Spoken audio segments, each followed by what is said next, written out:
By 2020, more than 50 billion devices will be connected to internet, and by 2025, the IoT market is expected to reach $6.2 trillion. And in this video, I'm going to tell you how you can start developing IoT applications in just 4 simple steps. Coming up.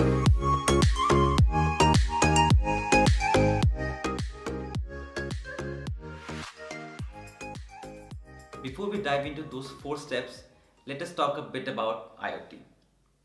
Now, IoT consists of just 2 simple words. The first one is internet and the second one is thing. If I want to understand about IoT, all I can get from these 2 words is if I can connect anything to internet, right? If I can connect anything to the internet, for me that is Internet of Things. Now this thing can be anything and everything, ranging from your table, desk, your car, your microwave, the clothes you're wearing. All of these can be taken as an application of IoT. See, the concept of IoT is very clear, which describes a pure interconnected world. It's a world where every devices of every shape and size are developed with smart capabilities so that they can connect with each other and interact and exchange the data. It's a world where technology will make life easier, simple and better. So how many of you have actually witnessed one of the application of IoT? I believe most of you have seen that. Let me give you a hint, right? It is something that can see, right? It is something that can hear. Uh, it is something that is also connected to the internet, and we all use it in our day-to-day life. So stay connected till the end of the video, in which I'll disclose the name of this device, and I promise you use this every single day, and it has almost all sensors of a human being, right? So I have been talking about devices connected to each other and exchanging the data. Of course, one of the way to achieve it is by putting those devices in a network, and then they can share this data. In the context of IoT, putting all those devices into one network, that is called internet, and so that they can exchange data and give us some valuable output which we can later on use it. But many times we also want the devices to interact with the external environment, right? How do we do that? The answer to this question is sensors. There are many sensors out there in the market. Some of the examples would be your DHT11 sensor. It's a sensor that gives you the temperature and humidity of your environment. The second one could be your ultrasonic sensor. It finds the distance between the object, and then many more. I'll give the link in the description where you can actually have a look of different sensors and all, and probably you can buy it. I'll give the links for the Amazon. Now let us look at the examples or the applications of IoT, which is possible everywhere. One of the very good examples of the IoT would be your smartwatches. It's a smartwatch that is connected to the internet via your smartphone, right? It has some sensors which can get the data, right? It is sent to the cloud. We do some processing and then you get the valuable output. The second example would be your connected vehicles, that is your smart cars or school buses, where you can actually track the locations of a car or a school bus. And how can we not talk about the smart cities and smart homes when we talk about IoT? It's a place where everything is connected to the internet, and if you're watching this video from India, you will know that Government of India has been investing a lot in the field of smart cities and smart home, right? And also in that case, it is going to bring many career opportunities. So if you're watching this video, stay tuned, as we'll soon move into on how you can learn IoT. Alright, to get started with IoT, the first step that you need to learn is that IoT involves not just learning on how to write the code, but also the hardwares, right? So when I said you're going to connect things to the internet, right? Of course, you're going to use sensors to get the data, but you need a microchip that will connect that your particular thing to the internet, right? So the first thing that you need to learn is the hardwares, how to work with the hardwares.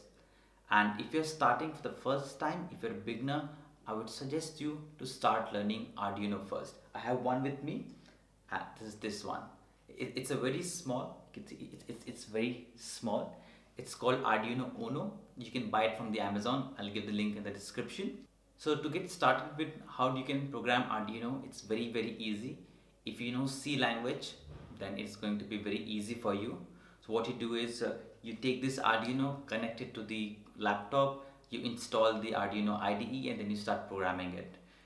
This is not expensive. It will probably cost you 400 to 500 depending upon your location. Somewhere it might be cheap too. So what you do is you take this Arduino, you connect it to your laptop, and you start programming it. Now it has some digital pins and analog pins that you can start working, connect some devices and all that stuff. This does not have a Wi-Fi, and because for that you'll have to buy a different modules. So the first step that you need to get started with IoT is to learn how to program this Arduino. You can make some really cool stuff with that. Students in schools and colleges usually do it, and if you come from electronics background, you use it for robotics too. So after you have done that, move to step number 2, that is working with the sensors. Now, this Arduino does not come with a sensor, right? It has no sensor, it has just one simple microchip and some digital and analog out pins. So there are many sensors. I almost like that more than 200 plus sensors, and those are very cheap. Some of them I also mentioned early in my video. So to get started, you must learn how to work with ultrasonic sensor, DHT11 sensor, PIR sensor, and maybe your soil moisture sensor, right? So you now need to learn on how you can connect these sensors with your Arduino Uno, right? And then start programming it. After you've done that, we'll move into step 3. So step 3 involves integrating your application with some tools. Once you know how to write the codes for this Arduino and sensor all together, you need to come out some of the applications that will now actually connect this Arduino and your sensors to the internet. Because any project of IoT that you make, right, I've often seen students coming up with a project on IoT which is not at all connected to the internet. So that does not make sense. So if you're creating an IoT based application, you need to make sure that your project uses the internet, right? So once you have figured out on how to program Arduino with the sensors and all, you now need to implement those codes on the cloud. One of the good examples is Blink. It's called BLYNK. I'll give the link in the description. So now what you can do is you can connect your Arduino to the internet, right, using Blink applications. So Blink has their own cloud service. You can use cloud service. It is actually paid, but for the free version they do not charge you anything. So you can use that. In that case, say suppose if you have connected this Arduino with say any of the bulb, right, and you want to switch on or switch off the bulb through your smartphone, what you can do is you can connect this Arduino to the Blink, and that Blink will send notification to the cloud, and your smartphones will be connected to the cloud also. So when you press a button on your smartphone or you touch a screen, you can then toggle on or off your smartphone. That will be an actual very small project in IoT, that switching on and off from your mobile. That is the first application that you will probably make. That was about Arduino and putting over that Blink. There are also many others high-end tools like you can say services like Azure IoT Suite and IoT Hub by Microsoft. I would suggest you to move into that in the later part, but first just focus on Arduino, sensors, and then this Blink, and there's one more service. It's called thingspeak.com, right? thingspeak.com. And once you've done that, and before we move into step 4, there's something to learn more. So when I showed you this Arduino Uno, this is called an IoT board, right? And this is quite cheap, and to get started this is perfect.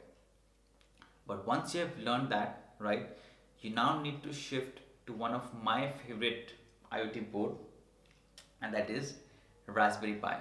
You see, this is a Raspberry Pi 3. So it has a Wi-Fi, right? It has Bluetooth, It has LAN, it has 4 USB, you can connect a printer, a mouse, a keyboard. It has an audio jack, it has a full HD display, and it can run on Windows 10, right? So not the actual Windows 10 that we use, it uses Windows IoT Core. And this will cost you something around 3000 or something, right? So this is a small computer that you can carry in your pocket. Now this comes with a Wi-Fi, right? Also you can connect an internet cable, so it gives you a lot more possibilities to develop some complex projects, right? Because connecting this to the internet is quite easy than connecting your Arduino. So is the price. It will cost you 400 and it will cost something around 3000. So once you have done all those, so how to program the Arduino, how you can work with the sensors, and how you can implement those blink and things speak and all, duplicate all those things on Raspberry Pi, right?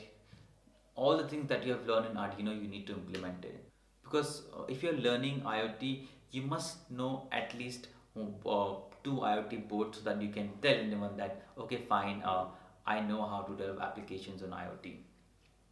Now, after you have done that, right? After you have done that, step 4 is going to be very simple: make projects. Anything that you learn, if you come from a technology background, especially if you're a student watching from engineering or BC or from any computer science background, anything that you learn, you need to develop projects on it. And one of the very good platform for IoT to get inspired for the project, it's called hackster.io, hackster.io. Go to the website, sign it up. It's entirely free of cost. You'll find many projects in IoT, Raspberry Pi, and there are many other IoT boards too, which you can buy it online and start working with them. So making project is very important, and that is our step 4. And if you have made till here in this video, I hope IoT really interests you, and after you end video, you're going to watch some of the other videos on YouTube on getting started with Arduino or Raspberry Pi, or you can sign up for many other paid courses, online courses. Else you can also buy some of the good books. Okay, so thanks for watching.